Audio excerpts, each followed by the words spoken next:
Ms. Oates, the gentleman from Massachusetts listed a number of jobs.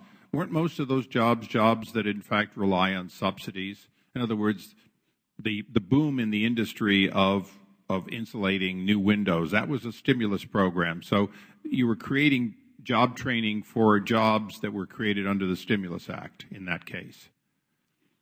That's where the boom in that industry's been. And now, don't get me wrong, it's an energy savings. I'm all for it, but the fact is some of the jobs that you're job training, the green jobs, were linked hand in hand with stimulus to the extent that there were windmills. They were mandated by state law that to get a certain renewable, they were funded, they were giving subsidies, and then you were producing training. So you were, in a sense, directly an arm of providing green jobs for green stimulus money that had created green opportunities for business. Solyndra and all the others, in one way or the other, benefited from either mandates to do or stimulus money or grants, correct? I hesitate to say correct, sir. Again, with all due respect, I was educated in Massachusetts. I went to Boston College, and Massachusetts has been at the forefront of looking at how to do energy conservation. Right, but we're having a discussion about 3.1 million jobs that are constantly being touted by this administration. Those jobs, in fact, include people who empty porta potties. They include people who print on a cup that it has, power savings. So not only do we have the misleading figures because we're counting jobs that have been around for generations, you testify here today that your green jobs, you went to find where there was a job opening, not necessarily where there could be, but what we're trying to understand is how significant is it when they claim 3.1 million jobs, and it appears as though it's not significant at all, that these are, to a great extent, $100,000 to create per job that is, quote, lasting a year. And at the end of the day, you simply took the money and did a jobs training program as the jobs existed. You weren't, quote, training for some magical new jobs. You were training for jobs that happened to exist. And if it was somebody operating a piece of software while working for a power company out on the power lines, you did it. So I'm all for what you're doing.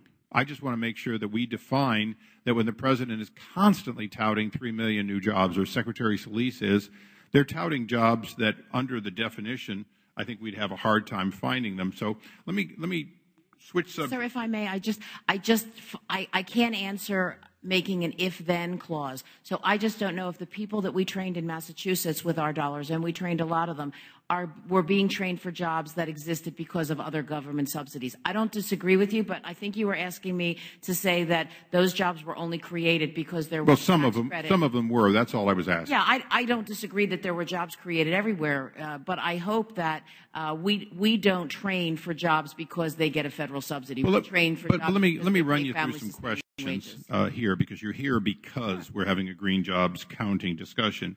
Does someone who assembles turbines, is that a green job? Wind turbines? Yeah, wind turbines. I think we would call any kind of sustainable manufacturing fitting the definition that. Does someone who sweeps the floor that in a facility that makes solar panels, is that a green job? Shall I? I'll give that to Mr. Jack, Galvin? if you don't mind.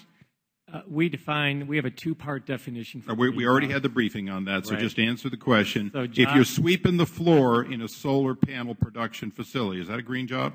If you ask me for the number of healthcare jobs in the United States, I'll give you the employment from the healthcare industry. Look, Mr. Galvin, Galvin, you did not want to come here as a witness. You are not a delighted witness. So let's go through this. I asked you a question. You know the answer. Would you please answer it? If you sweep the floor in a solar panel facility, is that a green job? Yes. Thank you.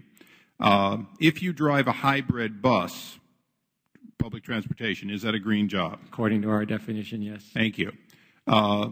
What if you're a college professor teaching classes about environmental studies? Yes. What about just any school bus driver? Yes. What about the guy who puts gas in the school bus? Yes. How about employees at a bicycle shop? I guess I'm not sure about that. The answer is yes, according to your definition, and you've got a lot of them. What about a clerk at the bicycle repair shop?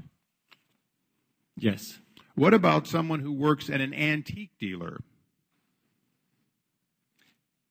I'm not sure about that either. The answer is yes. Those are recycled goods. They're antiques. They're used. What about someone who works at the Salvation Army in their clothing recycling and furniture? Right, because they're selling recycled goods. What about somebody who opened a store to sell rare manuscripts? What industry is that? People sell rare books and manuscripts, but they're rare because they're old, so they're used. Okay. What about workers at a consignment shop? That's a green job. Does the teenage kid who works full-time at a used record shop count? Yes. How about someone who manufactures railroad rolling stock, basically train cars? I don't think we classified the manufacture of rail cars as... 48.8% of jobs in manufacturing rail cars counted, according to your statistics. About half of the jobs that are being used to build trains. Okay, how about, just one more here. What about people who work in a trash disposal yard?